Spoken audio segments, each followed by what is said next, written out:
ಎಲ್ಲರಿಗೂ ನಮಸ್ಕಾರ. Welcome back to my channel.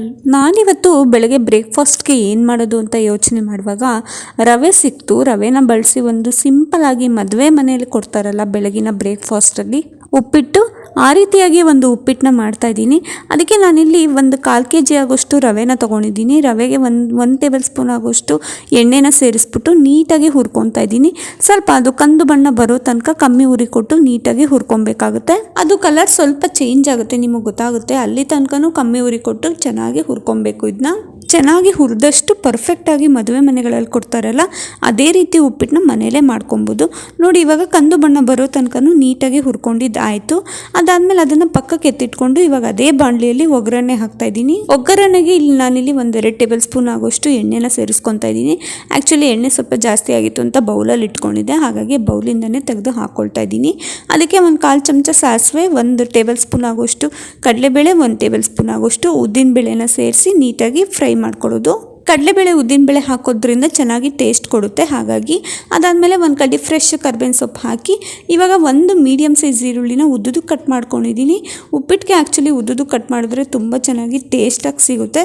ಅದು ಸ್ವಲ್ಪ ಕಂದು ಬಣ್ಣ ಬರೋ ತನಕ ಕಮ್ಮಿ ಉರಿ ಕೊಟ್ಟು ಅದನ್ನು ಕೂಡ ಬಾಡಿಸ್ಕೊಬೇಕು.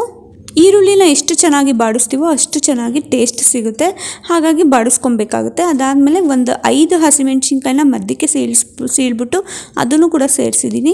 ಸಣ್ಣ ಕಟ್ ಮಾಡಿದ್ರೆ ಬೀನ್ಸ್, ಕ್ಯಾರೆಟ್ ಜೊತೆ ಗೊತ್ತಾಗಲ್ಲ ಅಂತಂದ್ಬಿಟ್ಟು ಮಧ್ಯಕ್ಕೆ ಸೀಳ್ಬಿಟ್ಟು ಉದ್ದಕ್ಕೆ ಕಟ್ ಮಾಡಿ ಇಟ್ಕೊಂಡಿದ್ದೀನಿ. ಅದ್ರ ಜೊತೆಗೆ 1/4 kg ಆಗೋಷ್ಟು ತರಕಾರಿ ಅಂದರೆ ಬೀನ್ಸ್ ಮತ್ತು ಕ್ಯಾರೆಟ್ನ 1 ಕಪ್ ಆಗೋಷ್ಟು ಅದನ್ನು ಕೂಡ ಹಾಕ್ಕೊಂಡು ನೀಟಾಗಿ ಹುರ್ಕೊಂಡಿದ್ದೀನಿ.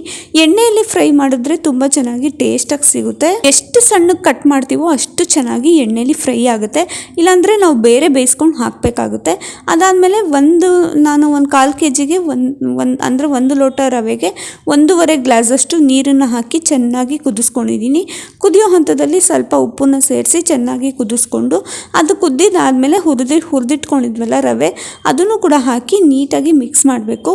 ಎಲ್ಲೂ ಕೂಡ ಗಂಟು ಬರಲ್ಲ ನೀವು ಈ ರೀತಿ ಪ್ರೊಸೀಜರಲ್ಲಿ ಮಾಡಿದ್ರೆ. 1 ಲೋಟ ರವೆಗೆ 1.5 ಲೋಟದಷ್ಟು ನೀರು ಹಾಕಬೇಕಾಗುತ್ತೆ. ಕರೆಕ್ಟು ಅಳತೆಯಲ್ಲಿ ಹಾಕಿದ್ರೆ ಪರ್ಫೆಕ್ಟಾಗಿ ಉಪ್ಪಿಟ್ಟು ಬರುತ್ತೆ. ಕೊನೆಯಲ್ಲಿ ಒಂದು ಮೀಡಿಯಮ್ ಸೈಜ್ ನಿಂಬೆಹಣ್ಣಿನ ರಸನ ಹಿಂಡ್ಬಿಟ್ಟು ನೀಟಾಗಿ ಕಲಿಸ್ಕೊಂಡ್ಬಿಟ್ರೆ ಆಯಿತು. ತುಂಬ ಚೆನ್ನಾಗಿರುವಂಥ ಮದುವೆ ಮನೆಗಳಲ್ಲಿ ಕೊಡುವ ಉಪ್ಪಿಟ್ಟು ರೆಡಿಯಾಗಿರುತ್ತೆ.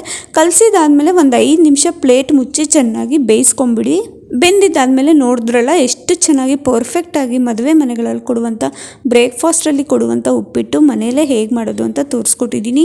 ಈ ವಿಡಿಯೋ ಇಷ್ಟ ಆಗಿದ್ರೆ ಪ್ಲೀಸ್ ಒಂದು ಲೈಕ್ ಮಾಡಿ, ಶೇರ್ ಮಾಡಿ, ಹಾಗೆ ನನ್ನ ಚಾನಲ್ನ ಪ್ಲೀಸ್ ಸಬ್ಸ್ಕ್ರೈಬ್ ಮಾಡ್ಕೊಂಡು ನೋಡ್ತಾ ಇರಿ.